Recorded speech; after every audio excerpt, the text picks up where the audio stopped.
बिस्मिल्लाहिर्रहमानिर्रहीम। उम्मीद करता हूँ आप सब खैरियत से होंगे। लास्ट वीडियो में स्टूडेंट्स हमने मियोसिस टॉपिक कंप्लीट किया था। मियोसिस 1 और मियोसिस 2, जिसके रिज़ल्ट में 4 डॉटर सेल्स बने थे और 4 डॉटर सेल्स में नंबर ऑफ क्रोमोसोम्स हाफ थे। आज हमने बेटा इसकी सिग्निफिकेंस देखनी है, मियोसिस की सिग्निफिकेंस ऑफ मियोसिस।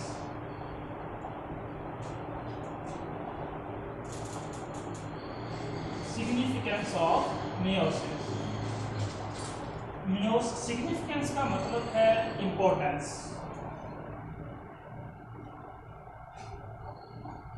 मियोसिस की इंपॉर्टेंस क्या है? किसमें? रिप्रोडक्शन में और इनहेरिटेंस में। रिप्रोडक्शन में और इनहेरिटेंस में इंपॉर्टेंस क्या है मियोसिस की? इनहेरिटेंस क्या है? कैरेक्टरिस्टिक्स का पेरेंट्स से ऑफस्प्रिंग्स में ट्रांसफर होना।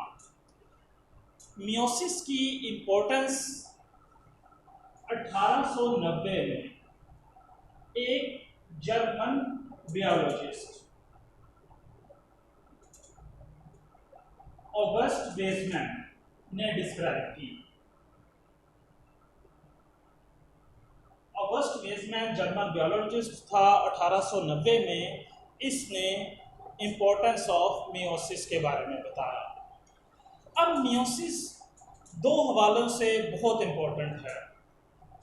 एक, इसमें आने वाली नस्ल, नेक्स्ट जनरेशन में क्रोमोसोम्स के जो नंबर्स हैं वो मेंटेन रहते हैं। और दूसरी इंपॉर्टेंस मियोसिस की ये है कि इसमें नई नस्ल में जेनेटिक वेरिएशंस होती हैं। सबसे पहले हम देख लेते हैं कि कैसे आने वाली नस्ल में जो क्रोमोसोम्स के नंबर्स हैं वो मेंटेन रहेंगे। Maintenance of chromosomes in next generation. Maintenance of chromosomes in next generation.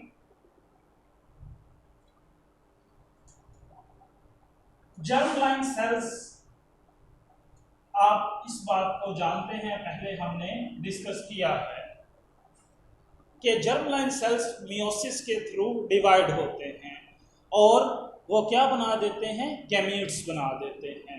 और गैमीट्स क्या हैं? हैप्लॉइड सेल्स हैं।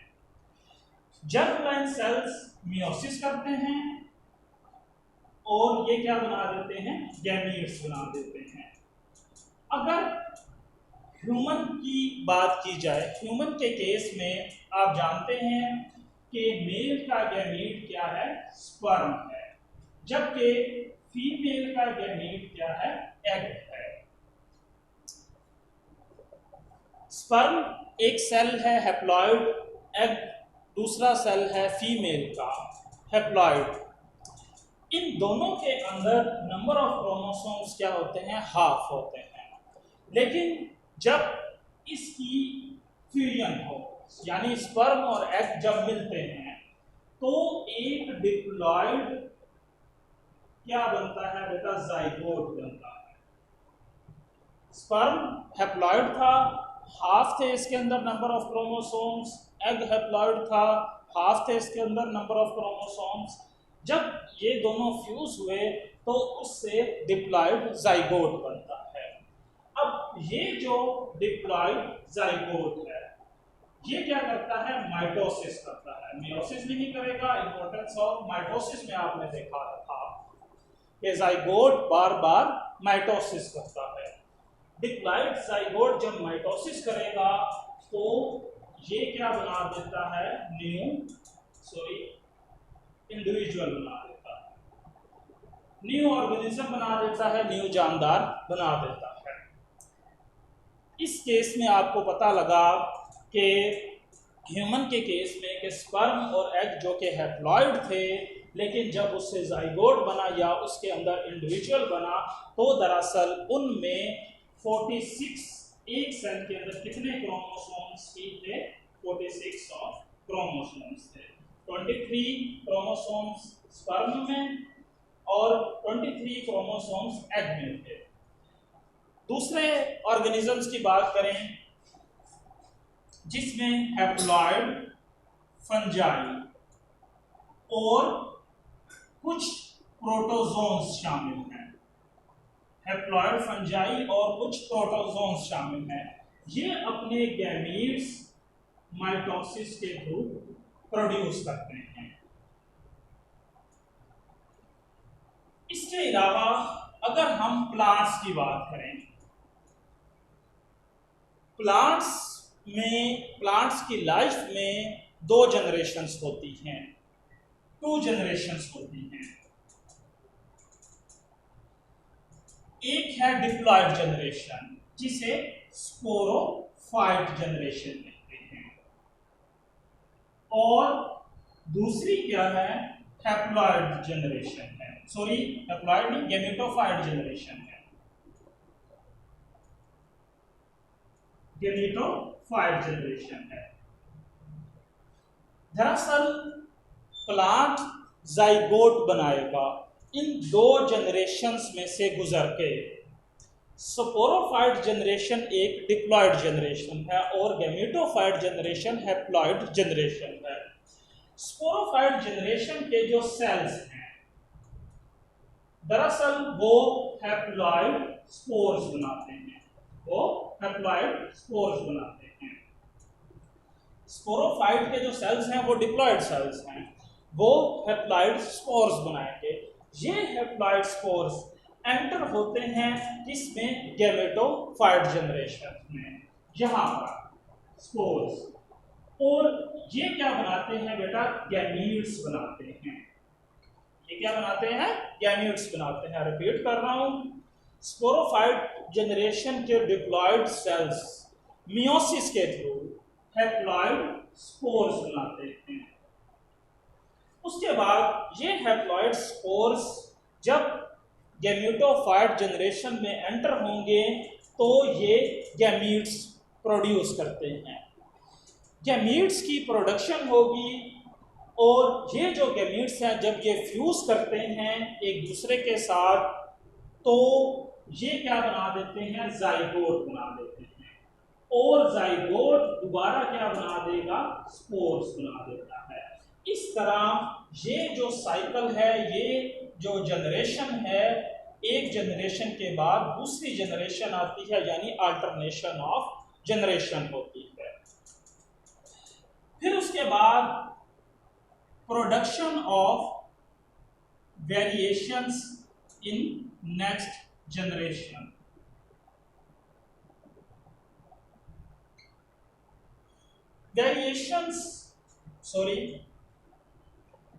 प्रोडक्शन ऑफ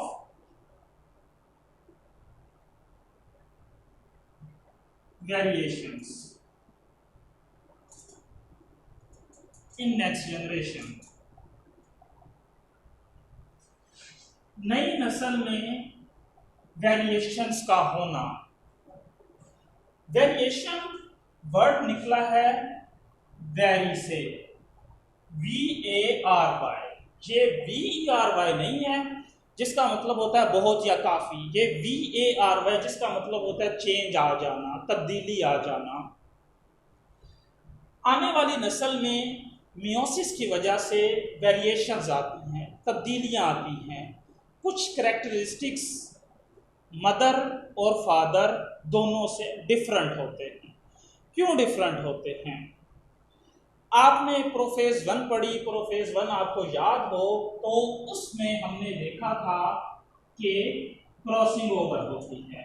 प्रोफेज 1 में एक प्रोसेस हो रहा था जिसे क्या कहा जाता है? Crossing over. प्रोफेज 1 में एक सेल के होमोलोगस क्रोमोसोम्स के नॉन सिस्टर क्रोमैटिड्स अपने सेगमेंट्स एक्सचेंज करते हैं और एक्सचेंज ऑफ सेगमेंट्स को क्रॉसिंग ओवर कहा जाता है। क्रॉसिंग ओवर की वजह से जो न्यू जनरेशन होगी उसमें कुछ करैक्टरिस्टिक्स डिफरेंट होंगे, ना वो उसकी मदर में होंगे ना वो उसके फादर में होते हैं। और बेनिफिशियल वेरिएशंस जो हैं, बेनिफिशियल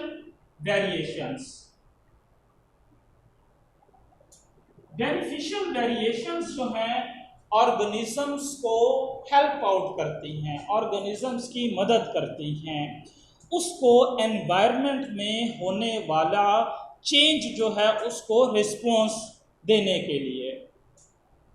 जो अच्छी वेरिएशंस होंगी उसकी वजह से जो ऑर्गेनिजम्स का सर्वाइवल है वो इजी हो जाएगा, उसके ज़िंदा रहने के चांसेस बढ़ जाते हैं।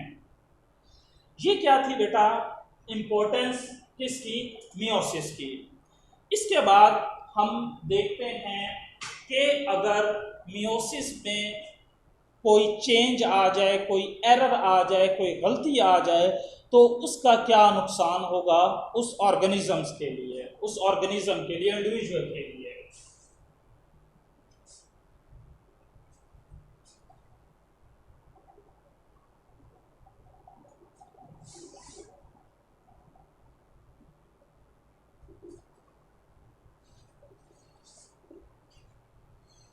Errors in meiosis.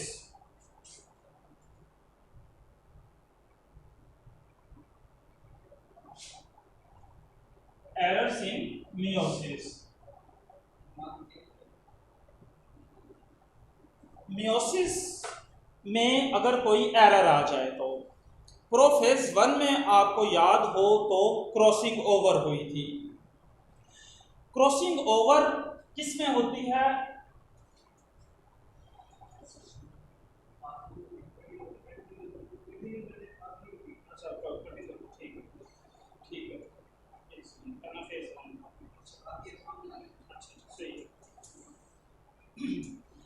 एनाफेज 1 में आपने देखा कि क्रोमोसोम्स सेपरेट होते हैं ड्यूरिंग एनाफेज 1।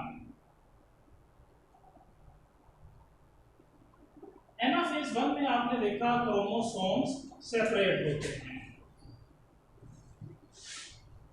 जबकि anaphase 2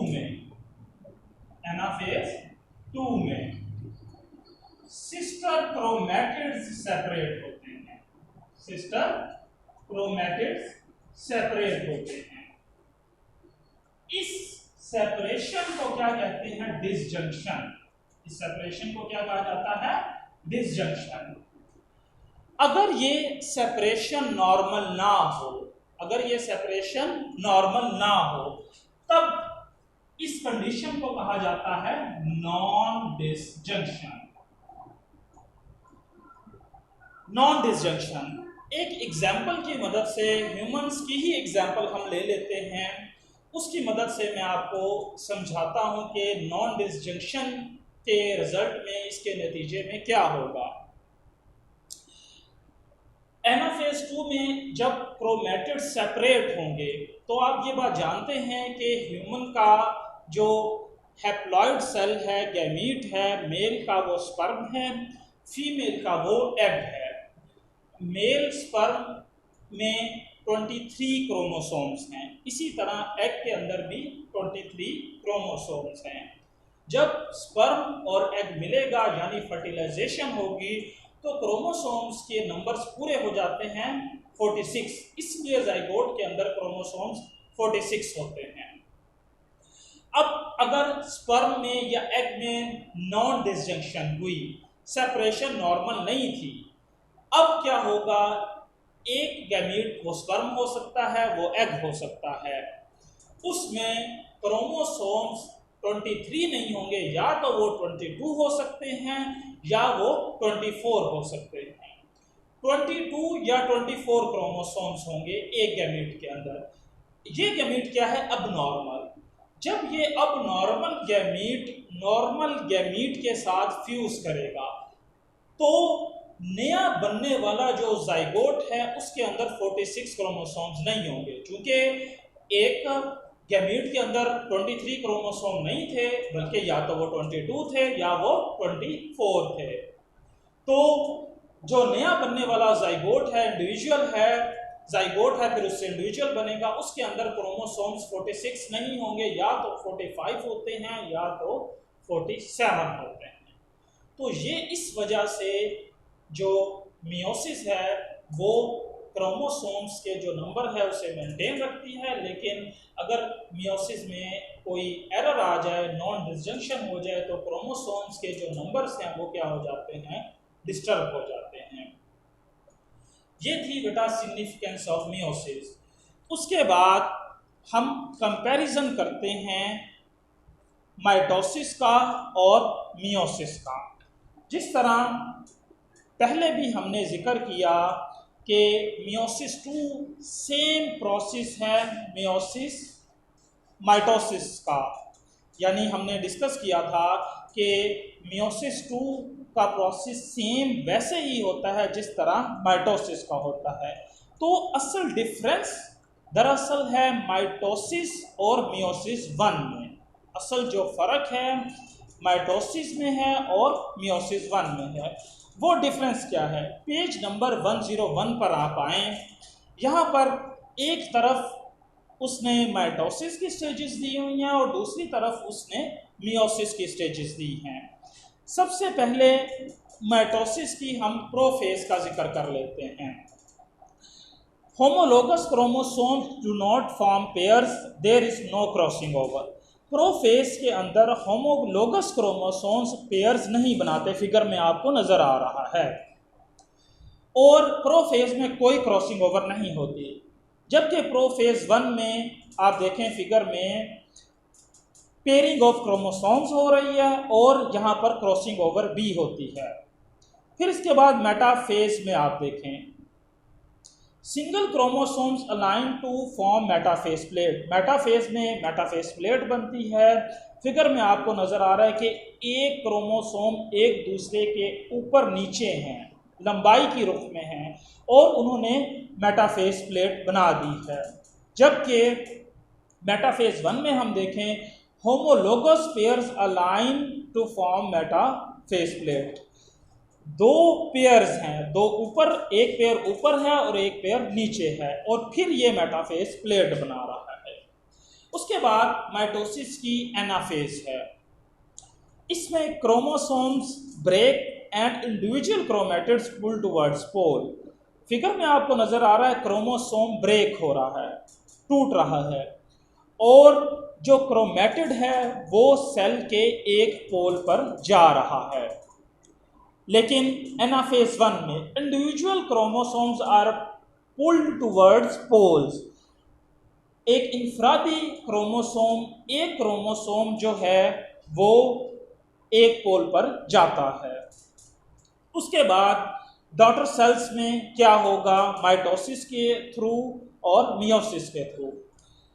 daughter nuclei contain diploid number of chromosomes. जो डॉटर न्यूक्लियाई हैं वो डिप्लॉयड नंबर ऑफ क्रोमोसोम्स रखते हैं। ईच क्रोमोसोम है सिंगल क्रोमेटिड।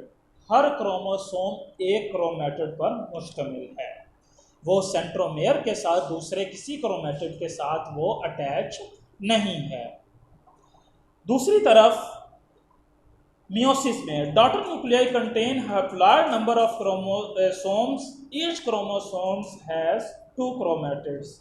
लेकिन यहाँ पर हम देखते हैं कि डॉटर न्यूक्लियाई कंटेन रखता है हैप्लॉयड नंबर ऑफ क्रोमोसोम्स, और हर क्रोमोसोम्स 2 क्रोमेटिड्स रखता होगा। ठीक है, ये डिफरेंस है। ये जो कंपैरिजन है बिटवीन माइटोसिस का और मियोसिस 1 का बहुत इंपॉर्टेंट है। इसकी इंपॉर्टेंस का अंदाज़ा आप इस बात से लगा लें कि इस दफ़ा जो 2 पेपर हुए थे, एक इंग्लिश का पेपर था और दूसरा बायो का पेपर था, और उसके बाद कोरोना की वजह से वो पेपर कैंसिल हो गए।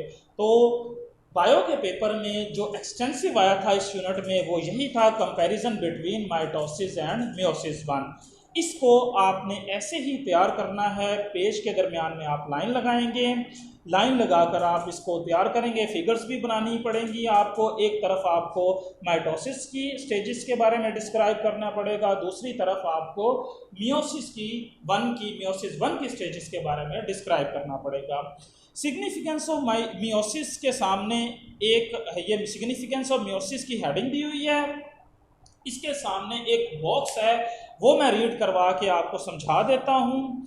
Meiosis does not occur in prokaryotes.